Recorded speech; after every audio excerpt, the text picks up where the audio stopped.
சுதீஷ் சங்கர் டைரக்ஷனில் ஃபஹத் ஃபாசில், வடிவேலு, கோவை சரளா, விவேக் பிரசன்னா, பிஎல் தேனப்பன், லிவிங்ஸ்டன்லாம் நடிச்சு இப்போ தேட்டர்ஸில் ரன் ஆகிட்டு இருக்க ட்ராமா த்ரில்லர் தான் மாரீசன்.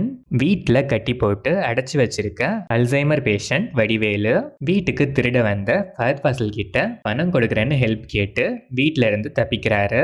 பேசின காசை கொடுத்ததுக்கு அப்புறமும் அதை விட அதிகமாக வடிவேல் அக்கௌண்ட்ல பணம் இருக்குன்னு தெரிஞ்சுக்கிற ஃபஹத் ஃபாசில் வடிவேலுவோட மறதியை யூஸ் பண்ணி வடிவேலு கூடவே டிராவல் பண்ண ஆரம்பிக்க அதுக்கப்புறம் இந்த ஜேர்னி எங்கெல்லாம் டிராவல் ஆகுதுங்கிறது தான் மாரீசன். இந்த படத்தோட run time 2 hours and 34 minutes. படம் ஆரம்பிச்சது சிம்பிளாக ஸ்டார்ட் ஆச்சு. போக போக பெருசாக எந்த ஒரு ஹை மூமெண்ட்ஸும் இல்லைனாலும் ஸ்ட்ரெயிட் ஃபார்வர்டாக சில நல்ல ஹியூமர்ஸோட ஃபேர்லி என்கேஜிங்காகவே ஃபர்ஸ்ட் ஹாஃப் ட்ராவல் ஆச்சு.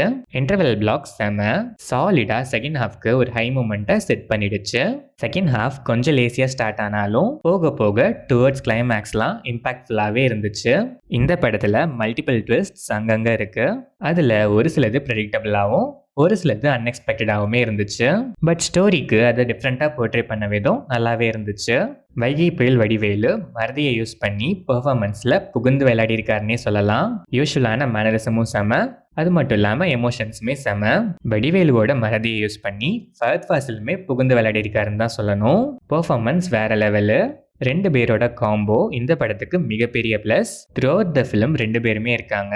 ரெண்டு பேருக்குமே செம ஸ்கோப் அண்ட் ஸ்கோப்க்கு ஏற்ற மாதிரி பவர் பேக்டு பெர்ஃபார்மன்ஸ். விவேக் பிரசன்னாக்கு ஒரு ஒர்த்தான ரோல்னே சொல்லலாம். Neat performance.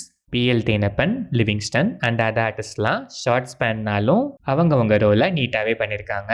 டெக்னிக்கலாக பார்த்தா cinematography, background score, songs, remix song, editing எல்லாமே நீட்டாகவே இருந்துச்சு. அங்கங்கே லென்த்தி ஃபீலு இன்னும் கொஞ்சம் ட்ரிம் பண்ணியிருக்கலாம்.